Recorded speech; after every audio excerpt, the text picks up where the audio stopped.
Porquanto, tendo conhecimento de Deus, não o glorificaram como Deus, nem lhe deram graças. Vamos ler um pouquinho sobre dar graças. Os homens hoje são ingratos. Irmão, que nós não sejamos ingratos. Pedro falou isso várias vezes nas mensagens dele. Nós murmuramos demais. Que tal começar a agradecer a Deus? A Bíblia fala em 2 Tessalonicenses capítulo 5, em tudo dai graças. Em tudo dai graças. Pela lógica, não tem nada que dar graça, tem que reclamar mesmo.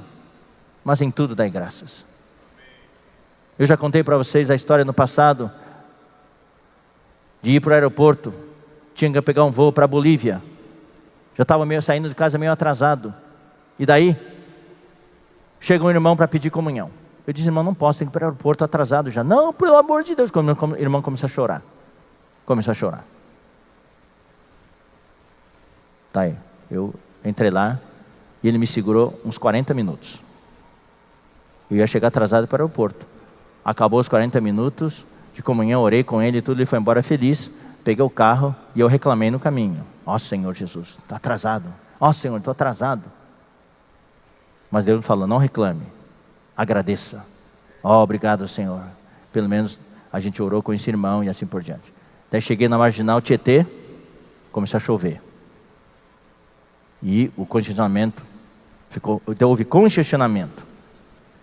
O trânsito não se movia. Daí lá para frente um pouquinho, eu ouvi lá, tum tum, tum tum. Parei o carro no acostamento, tinha furado o pneu. Na chuva, eu vestido para a viagem, já atrasado para ir ao aeroporto, ia perder o avião. Daí eu saí e olhei o pneu furado. Daí eu falei para Deus, Deus, você tem um senso de humor muito grande. Um senso de humor. Eu dava vontade de pegar e dar pontapé naquele pneu lá. O que está acontecendo? Tudo por causa daquele irmão. Pá! Não, naquele momento eu disse, obrigado Senhor. Obrigado Senhor. Daí eu peguei um macaco, troquei o pneu e fui para o aeroporto. Quando eu cheguei lá, pela lógica não iria embarcar, mas pela fé ainda fui ao balcão. E para minha surpresa, ainda estava aberto o check-in. Daí me informaram que por causa da chuva, todos os voos se atrasaram. E eu fiz o check-in e ainda viajei. Em tudo dai graças. Não reclamem. Não reclamem. Vocês todos já conhecem aquela história de um cara que reclamava que não tinha dinheiro para comprar um sapato novo. O sapato dele está muito velho, reclamava, até que andando viu um homem sem pé. Sem pé. Daí ele parou de reclamar. Obrigado Senhor, não tenho um sapato novo, mas ainda tenho meus 2 pés. Vamos agradecer o Senhor. Agradecer o Senhor. Então aqui, os incrédulos não dão graças. Então vamos lá, Mateus 5,45. Para que vos torneis filhos do vosso Pai Celeste, porque Ele faz nascer o seu sol sobre maus e bons, e vir chuvas sobre justos e injustos. Toda manhã, Deus envia o sol, e às vezes faz chover. Não importa se você é justo ou injusto, se você é bom ou mal, Deus é bondoso. Vamos agradecer a Deus por isso. Atos 14, 15, 17 nós já lemos. Agora 1 Timóteo 6, 17. 1 Timóteo 6, 17. Exorta aos ricos do presente século, que não sejam orgulhosos, nem depositem a sua esperança na instabilidade da riqueza, porque pode desaparecer de uma hora para outra, mas em Deus, que tudo nos proporciona ricamente para o nosso aprazimento, para o nosso desfrute. Tendo comida para comer, agasalho, tendo um teto, vamos agradecer ao Senhor. Vamos agradecer ao Senhor. Não reclame da comida. Jovens, não reclame da comida. Ô mãe, filé mignon de novo? Por favor, jovens. Por favor, jovens. Ou picanha de novo? Não reclamem. Procurem ver aquelas imagens das crianças africanas sem comida, sugando o seio da mãe, seio seco, sem leite já. Leiam sobre as crianças lá do Haiti que fazem bolachas de barro para matar a fome. Comem barro, bolachas para fingir que é bolacha para comer. Não desperdicem comida. Ponha no prato que você pode comer. Nunca jogue a comida no lixo. Se você não sabe se a comida é boa, põe um pouquinho e prove, para não ter que jogar fora. Vamos apreciar o que Deus nos dá. Isso, irmãos, é fator de bênção para Deus. Estamos falando de ofertas. Agradeça ao Senhor o que você tem. Procure gerenciar bem o dinheiro que Deus te deu. Se você for encontrado um bom gerente, Deus vai te dar mais. Mas se você desperdiçar o seu dinheiro, Deus só vai te dar o pão. Deus não vai te dar semente mais. Mas se Deus te der semente e você semear, Deus vai te dar mais semente para você semear mais. Sejam espertos. Deus está testando a gente. Se Deus der semente para você semear e você come a semente, Deus te dá uma bênção especial naquele mês. Você ganhou 3 mil reais a mais do que normalmente. Você tem que ficar esperto. Nessa não cai, ó Senhor, já sei. Você me deu isso aqui para eu semear. Se você não for esperto, você vai comprar aquele TV de plasma que você sempre quis. Deus vai dizer, eu testei você e você comeu a minha semente. No mês que vem não vai ter mais. Mas se você semear, Deus vai te dar mais ainda. Eu falo isso de experiência pessoal. Irmãos, eu não posso dizer para vocês quanta bênção recebi do Senhor por ter semeado. Poderia contar história após história. Louvado seja o Senhor. Sejam espertos, irmãos. Não desperdicem. E Tiago 1,17. Tiago 1,17 nós já lemos, mas vamos ler de novo. É um versículo só. Toda boa dádiva e todo dom perfeito são lá do alto, descendo do Pai das luzes, em quem não pode existir variação ou sombra de mudança. Vamos ser agradecidos ao Senhor. Voltemos para Romanos 1:20, aqui fala, claramente se reconhecem, claramente se percebem, desde o princípio do mundo. Nós estamos no versículo 21. Portanto, tendo conhecimento de Deus, não o glorificaram como Deus, nem lhe deram graças, antes se tornaram nulos. Nulos quer dizer o quê? Vazios, vãos, na sua cabeça, fúteis, insensatos, como em Efésios 4:17. Efésios 4:17 fala o quê? Efésios 4:17 fala, isto portanto digo e no Senhor testifico, que não mais andeis como também andam os gentios, na vaidade, no vazio, na futilidade, na insensatez dos seus próprios pensamentos. É cabeça oca.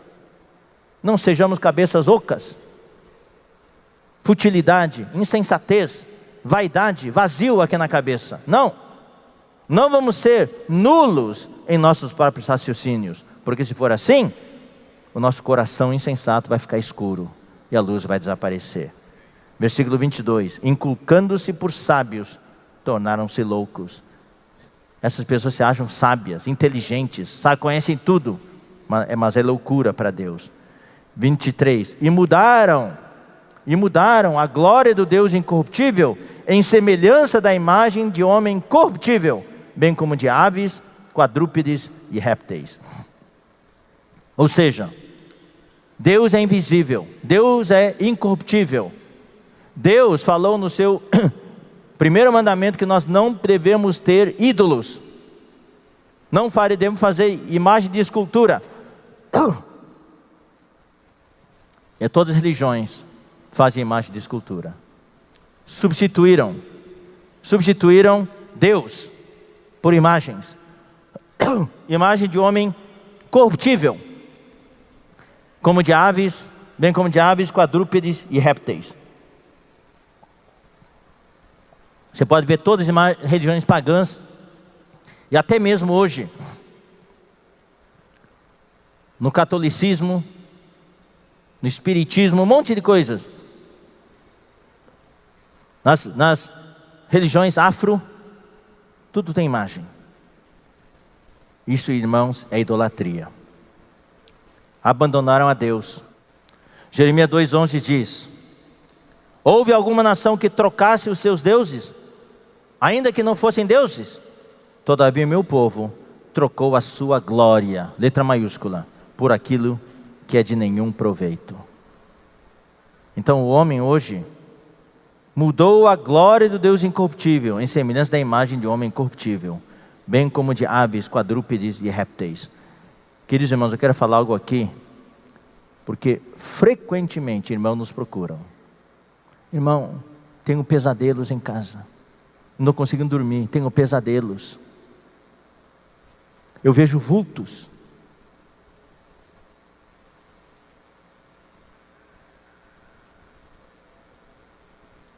O meu filho não consegue dormir, dá pontapé, bate a cabeça na parede de noite e grita e chora. A primeira pergunta que a gente faz para esses irmãos, é quase 100% dos casos é certo. A gente pergunta: tem alguma imagem na sua casa? Tem algum crucifixo? Tem algum livro, alguma camiseta com dragão, ou com dizeres estranhos, ou com a cruz invertida?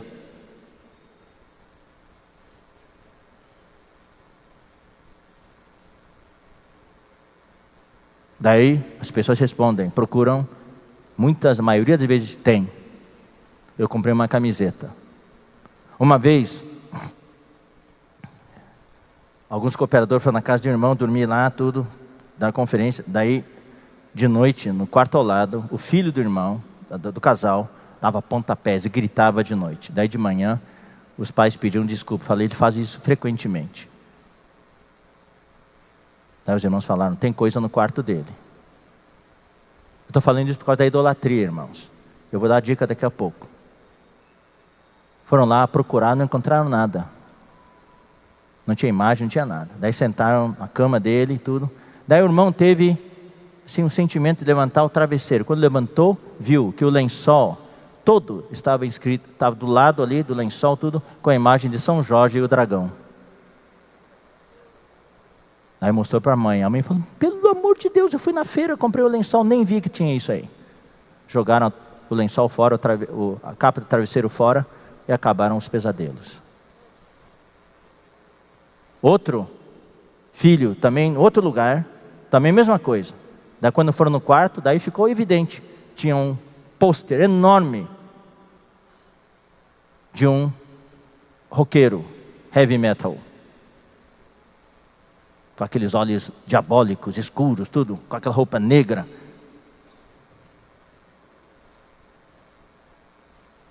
A Bíblia diz o que, irmãos? A Bíblia, vamos ler, Apocalipse 9:20. Deus quer salvar o homem da idolatria. Eu vou explicar por que a idolatria é perigosa. Nós não temos ídolos, mas muitas vezes nós escondemos ídolos sem querer. Eu não estou falando só ídolo de gostar de fazer certa coisa, não estou falando isso, estou falando ídolos de verdade, sem querer. Apocalipse 9:20. E é isso que o inimigo quer fazer, infiltrar essas coisas em nossas casas, através de ideologias, através de filmes, através de livros, através de objetos que a gente inconscientemente, por não termos consciência disso, não termos a sensibilidade disso, e muitas vezes através dos nossos filhos e jovens, que nunca os ensinamos sobre isso, eles introduzem essas coisas na nossa casa, e abrem as portas para os demônios. 9:20. Os outros homens, aqueles que não foram mortos por esses flagelos, não se arrependeram das obras das suas mãos, deixando de adorar os demônios e os ídolos de ouro, de prata e de cobre, de pedra e de pau, que nem podem ver, nem ouvir, nem andar. Isso vai durar até o tempo de Apocalipse. A humanidade está indo por aí. E se nós não tomarmos cuidado, se infiltra na igreja. Vamos ler agora 1 Coríntios 8:4. 1 Coríntios é o livro que trata desses assuntos da idolatria. Era um problema sério na igreja em Corinto. No tocante à comida sacrificada a ídolos, sabemos que o ídolo de si mesmo nada é no mundo, e que não há senão um só Deus. O ídolo em si não é nada, aquela estátua não é nada.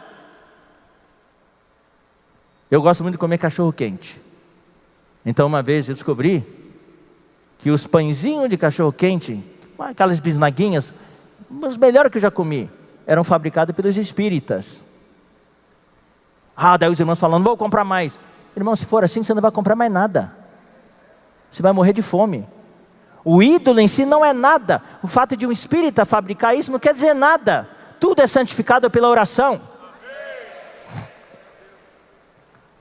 O que influencia é o seu coração. Então vamos ler agora 1 Coríntios capítulo 10, versículo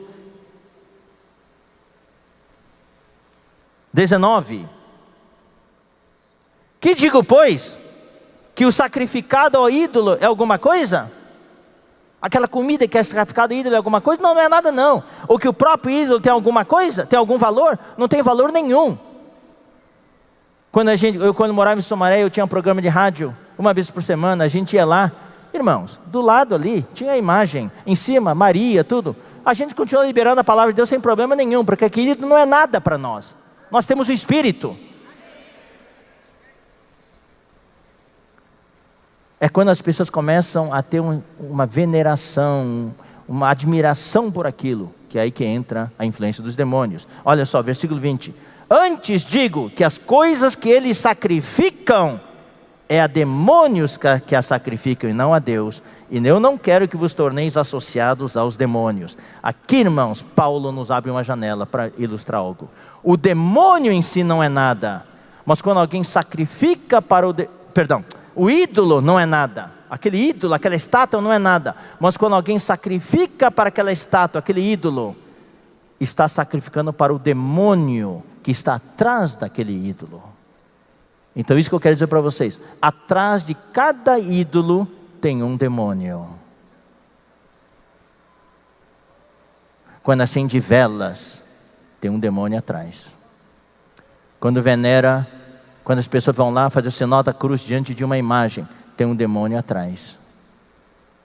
Tem a influência dos demônios. E os demônios também curam. Também curam. Não é Deus que cura. É para enganar as pessoas. Agora eu vou falar um pouquinho sobre a influência que isso tem sobre os santos. Raramente nós temos essa oportunidade para falar isso para os irmãos. Nós temos entre nós irmãos com espírito forte. Mesmo que haja em casa um prato chinês, um jogo de prato chinês com dragão em cima, porque os pratos chineses são com dragão. O irmão Dong, quando eu era bem criança, eu me lembro claramente, ele foi convidado na casa de um irmão e serviram comida nos pratos com dragões. O irmão Dong falou, e eu me lembrei disso, irmãos, é bom não usar esses pratos. Quebre esses pratos, para não dar espaço para o inimigo. O dragão é o símbolo do inimigo. As coisas chinesas estão cheias de dragão. Irmãos, não comprem tudo que é chinês. Eles fazem negócio da China, você não. Muitas vezes vão vender coisas de dragão para você, coisas de idolatria. Não comprem camiseta com letras chinesas, palavras chinesas, sem saber o que está escrito. Pode ser uma coisa da idolatria. Uma vez a minha mãe estava andando lá aqui no Brasil, de carro ali, daí passou um rapaz com uma camiseta aí, chinês, andando assim, com a letra chinesa. Minha mãe morreu de rir, deu gargalhadas. Eu disse, o que foi, mãe? Sabe o que está escrito na camiseta dele? O rei do torresmo. Esse chinês põe uma coisa que não tem sentido nenhum, e põe lá e o pessoal brasileiro compra e fica tudo lá. O rei do torresmo. Mas tem pessoas sensíveis, e quando é visita na casa desses irmãos, encontra objetos, e quando jogam fora esses objetos, seja um lençol, seja uma camiseta, seja um crucifixo, uma correntinha que a avó deixou, está no fundo do baú, tem influência. Tem irmãos que não têm influência, eles são fortes, o espírito deles está blindado, mas tem irmãos, a maioria dos irmãos tem sensibilidade, e começa a ter sonho de noite, pesadelo e assim por diante. Isso chama fazer limpeza, isso chama limpar o passado. Tem irmãos que eram espíritas antes, e tem aquelas roupas do espiritismo ainda guardado no guarda-roupa, não usa mais, está lá. E isso abre portas para o inimigo. Tatuagens abrem porta para o inimigo. A Bíblia fala claramente que é uma prática demoníaca marcar o corpo.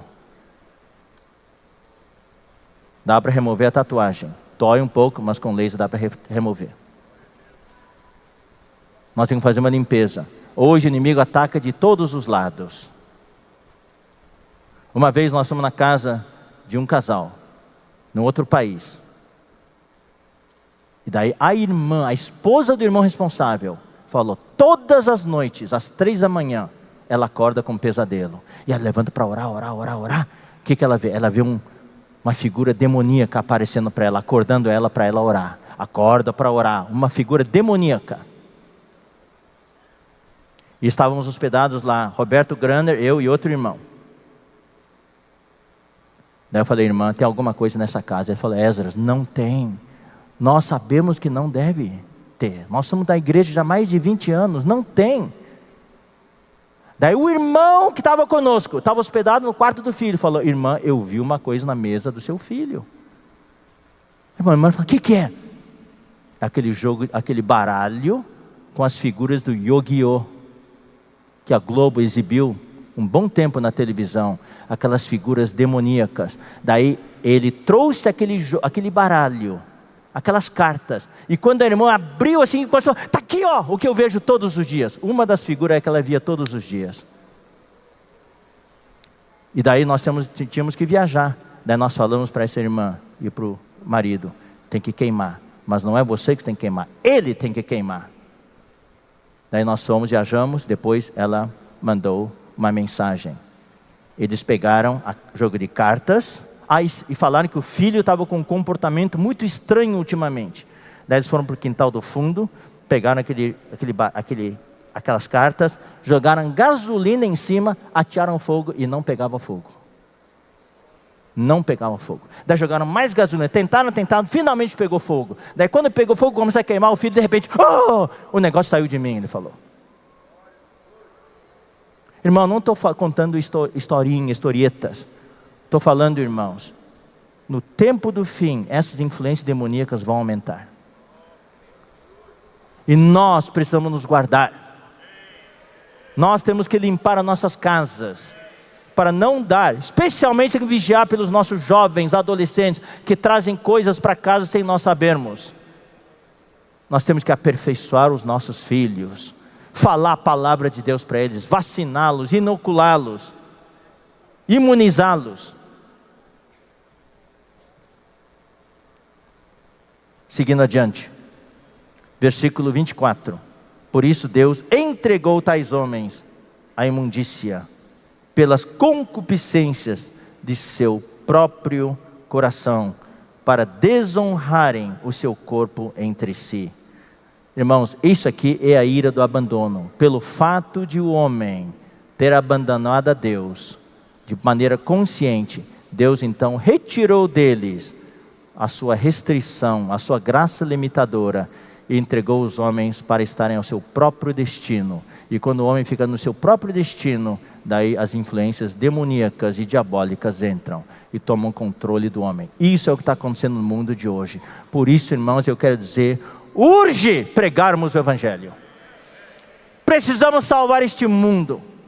Estamos revivendo os tempos de Noé. Estamos revivendo os tempos de Sodoma e Gomorra.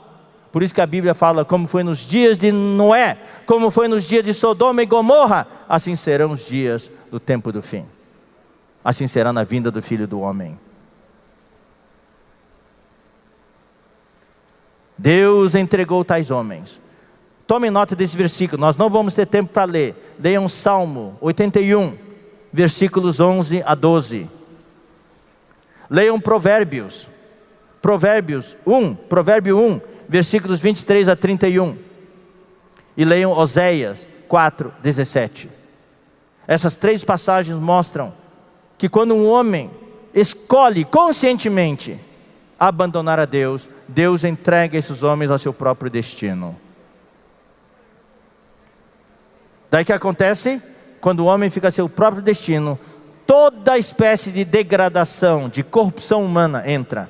Daí o ser humano começa a desonrar o seu corpo entre si, homens com homens e mulheres com mulheres. Pois eles mudaram a verdade de Deus em mentira, Verdade aqui, irmão, significa realidade. Mentira é falsidade. O mundo hoje é totalmente falso. Não acreditem nas propagandas, no que prometem. É falsidade.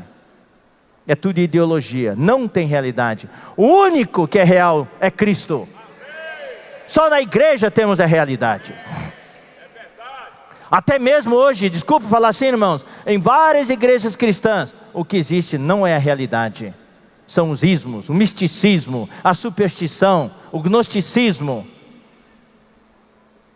Tem certos ares de idolatria, o algodão ungido, a caneta ungida, o sal, a arruda. Coisas supersticiosas. O homem depende mais de objetos. Na sociedade norte-americana, as elites culturais, as celebridades não creem em Deus, mas creem nos duendes, nos gnomos. Existe hoje o culto a anjos. Culto a anjos. Anjo isso, anjo aquilo, anjo da guarda aqui, anjo da guarda lá. Mas não creem em Deus. Isso é o que está entrando hoje.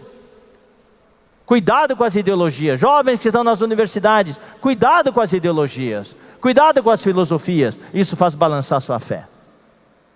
Se você não tem um firme fundamento da palavra de Deus, a sua fé vai balançar. Pois eles mudaram a verdade de Deus em mentira, adorando e servindo a criatura em lugar do Criador, o qual é bendito eternamente. Amém. Por causa disso, os entregou Deus a paixões infames. Porque até as mulheres mudaram o modo natural de suas relações íntimas por outro, contrário à natureza, o lesbianismo. Está aqui, irmãos. A Bíblia é atualíssima. A Bíblia já previu. Hoje, mulher casa com mulher. E a coisa mais aceita. As pessoas, celebridades, são casadas com mulheres, mulheres com mulheres. Semelhantemente, os homens também, deixando o contato natural da mulher, em vez de casar com mulher, o homem casar com mulher, se inflamaram mutuamente em sua sensualidade, cometendo torpeza, homens com homens, e recebendo em si mesmos a merecida punição do seu erro. Essa punição são as enfermidades. O AIDS é um deles. É uma dessas enfermidades. Hoje, homem casando com homem, especialmente em Hollywood, isso é moda, mulher com mulher, homem com homem. Âncoras de noticiários. Em São Paulo, fico no hotel, esperando os irmãos me pegar para a conferência lá em São Paulo. Quando espero lá, vejo homens com mãos dadas cruzando a rua. Nós estamos vivendo hoje o clima de Sodoma e Gomorra. E se nós não tomarmos cuidado, irmãos, vamos ser contaminados. O que o olho vê frequentemente, irmãos, se torna algo normal. E para os nossos jovens, muitas vezes, se nós não os educarmos, não os instruirmos, ensinarmos, para eles vão ser a coisa mais natural. Graças ao Senhor pela conferência de adolescentes e jovens, que está revertendo, irmãos, a tendência. Porque nas primeiras enquetes que nós fizemos, ficamos assustados. Como para um bom percentual de adolescentes, o homossexualismo era a coisa mais natural. Mas agora já está mudando. Porque foram vacinados com a palavra de Deus. Nós precisamos da vacina da palavra de Deus. Eu quero dar uma pequena orientação, irmão. Eu sei que o tempo está passando, mas eu preciso dar essa orientação com relação ao homossexualismo. Mais e mais nossas reuniões, se nós abrirmos, pregarmos o evangelho, podem aparecer pessoas homossexuais. Como nós tratamos pessoas homossexuais? Da mesma maneira que nós tratamos um assaltante, da mesma maneira como tratamos um ladrão, da mesma maneira que tratamos uma pessoa em adultério, uma pessoa fornicária. Todo pecador precisa da salvação de Deus.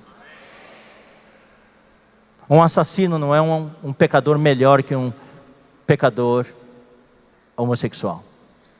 Nós temos a tendência hoje de separar os homossexuais numa classe separada. Não, se você ler 1 Coríntios capítulo 6, Efésios capítulo 5, e Gálatas capítulo 5, você vai ver, todas estão na mesma categoria, e ainda estão na mesma categoria que os maledicentes. Você fala mal dos irmãos, você fala mal da liderança, você fala mal da igreja.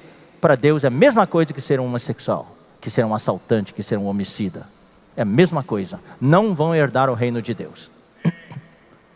Não façamos acepção de pessoas. Deus odeia o pecado, mas Deus ama o pecador. 1 Coríntios 6 no final fala: tais fostes alguns de vós. Ou seja, a libertação. Uma pessoa que é alcoólatra, a libertação. Uma pessoa que é dependente químico, a libertação. Uma pessoa que é fornicária, a libertação. E uma pessoa que é homossexual, a libertação. Graças ao Senhor pelo aconselhamento que temos hoje na igreja, pelo SASE, nesta conferência, teve vários aconselhamentos, e nós queremos rogar às lideranças das igrejas, pelo menos 1 ou 2 irmãos ou irmãs em cada igreja tem que se especializar em aconselhamento. E vamos dar cursos, através do Instituto, cursos de aconselhamento à distância, para nós aprendermos. Há uma necessidade hoje. Agora, uma pessoa que é assaltante, entra no nossa reunião, ele se dá conta que precisa receber Jesus, nós recebemos ele, mas ele não pode assaltar ninguém no local não.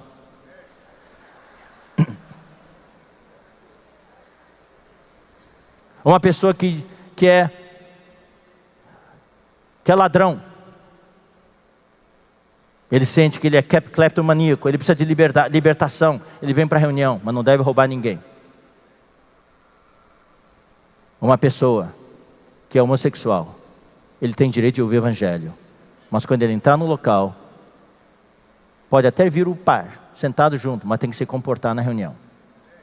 Não pode dar sinais nenhum de que eles são um casal homossexual. Tem que estar lá para ouvir a palavra de Deus. Essa ordem nós precisamos ter na igreja, nas reuniões, mas nós temos que amar aquelas pessoas, os filhos dos irmãos, mesmo os irmãos adultos, que decidiram contar para os irmãos, sair do armário, contar para os irmãos, que tem essa fraqueza, que tem esse conflito de identidade sexual. Nós temos que ajudar esses irmãos, recebê-los, acolhê-los, não condená-los. Assim como nós ajudamos o irmão que caiu em adultério e se arrepende, assim como nós ajudamos o irmão que defraudou outro irmão e se arrependeu, nós temos que ajudar todos os irmãos na igreja que se arrependem e querem ajuda. Nós não podemos excluir ninguém, só Deus pode fazer isso. Eu espero que tenha sido claro, o tempo é pouco. Os princípios que nós devemos ter na igreja, de acolhimento, de ajuda às pessoas. Mas se a pessoa vem e abertamente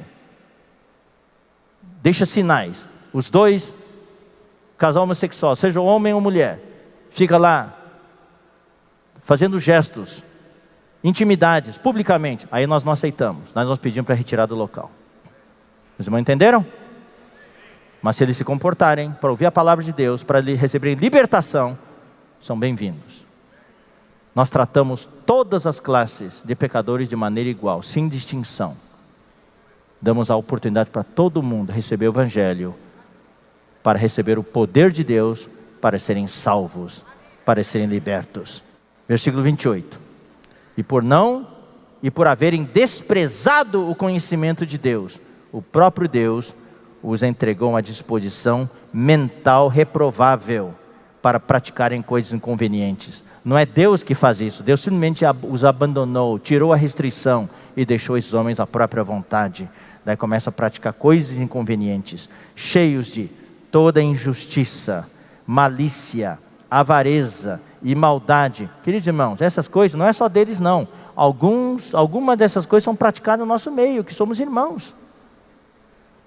Possuídos de inveja, homicídio, contenda, dolo, malignidade, sendo difamadores, caluniadores. Existe calúnia na igreja, sim. Existe inveja na igreja. Existe contenda na igreja. Aborrecido de Deus. Deus detesta essas coisas. Insolentes, soberbos, presunçosos, arrogantes, inventores de males. Hoje, irmãos, o mundo está inventando coisa a cada dia. Cada dia é uma coisa maligna que é inventada. Desobedientes aos pais. Jovens, adolescentes, desobedientes aos pais. Você é desobediente aos pais? Se você está nessa onda aí. Cuidado. Começa por aí. Insensatos, pérfidos, sem afeição natural e sem misericórdia. Ora, conhecendo eles a sentença de Deus, o justo requisito do juízo de Deus, sabendo que Deus condena essas coisas, de que são passíveis de morte os que tais coisas praticam, não somente as fazem, mas também aprovam os que assim procedem. É isso que existe na mídia hoje, nos noticiários, entre as celebridades, na entrega do Oscar. Entrega do Oscar, pessoas fazem elogio, apologia dos homossexuais, do casamento do mesmo sexo, porque se eles não fizerem isso, eles vão ser boicotados, ninguém mais vai assistir o filme deles. Então eles têm que elogiar, para todo mundo aplaudir. Eles sabem que Deus condena essas coisas, mas ainda assim aprovam. Ninguém mais vive pela consciência. Irmãos, vamos manter a nossa consciência sensível. Vamos cuidar da nossa consciência. A consciência é a porta do Espírito. O Espírito tem 3 partes: consciência, comunhão e intuição. Ó Senhor Jesus.